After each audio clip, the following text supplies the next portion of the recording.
Nagising pala ako ng maaga at namalengke na ng uulamin namin ng tanghalian. Bumili pala ako ng hipon para isigang at maliliit na hipon para naman gawing okoy. Hinugasan ko na ang mga ito ng mabuti para may handa pag nagising si Mrs. L. Lulutuin na lang niya at titimplahan.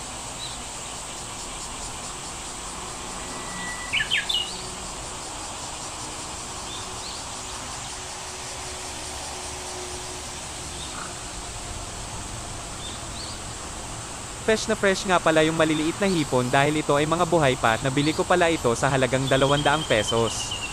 Gagawin naming okoy ito dahil yun ang naisipan ni Mrs. Nalutin.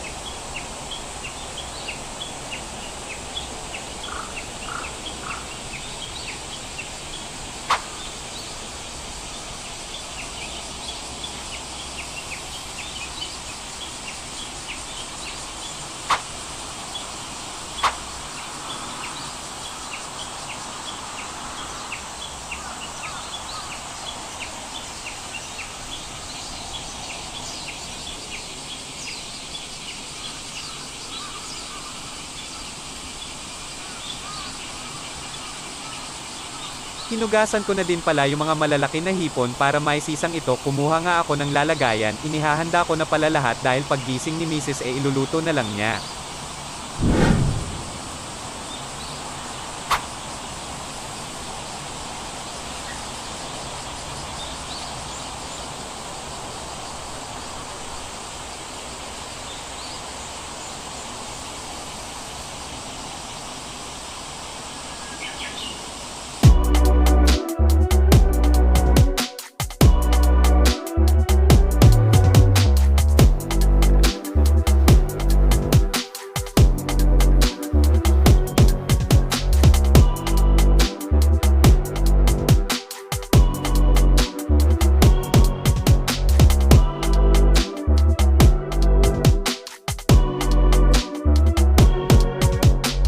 Nagdagdag na din ako ng galunggong dahil ipapartner ko ito sa iluluto namin na ginisang munggo.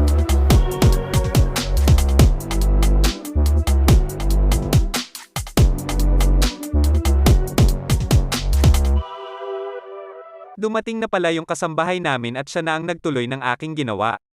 Bababa kasi ako para ihatid sa kapatid ko yung pinabili niyang hipon.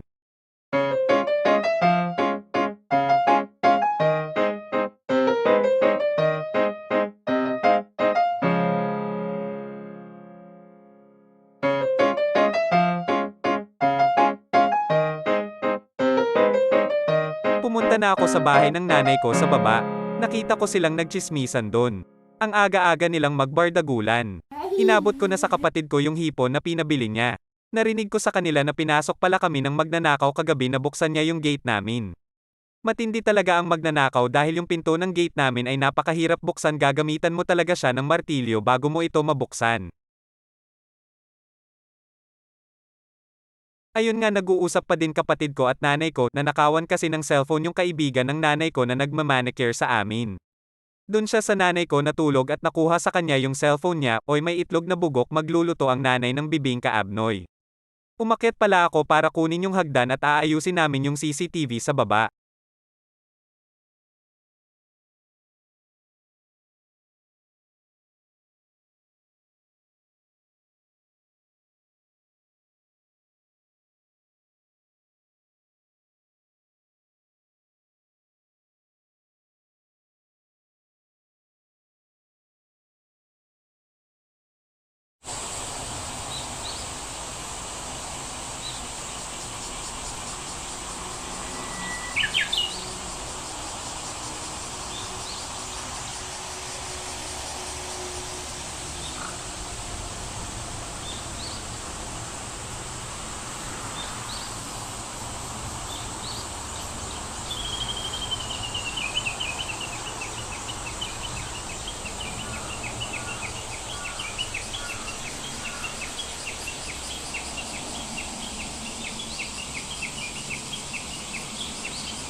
Nakuha ko na yung hagdan para maibaba at ayusin na namin ng kapatid ko yung CCTV. Nagdahan-dahan nga lang ako bumaba at baka mahulog ako sigurado basag ako mukha ko.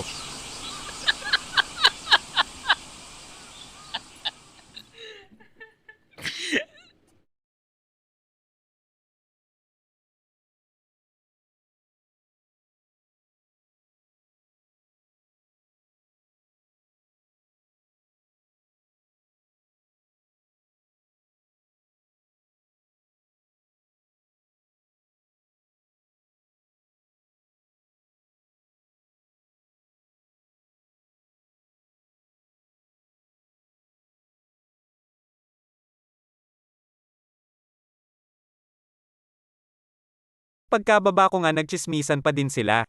Kaya ginawa ko na lang i-net up ko na yung hagdan at inayos yung CCTV. Ililipat kasi namin ito ng pwesto dahil di masyado nahagip yung magnanakaw habang gumagawa ng himala.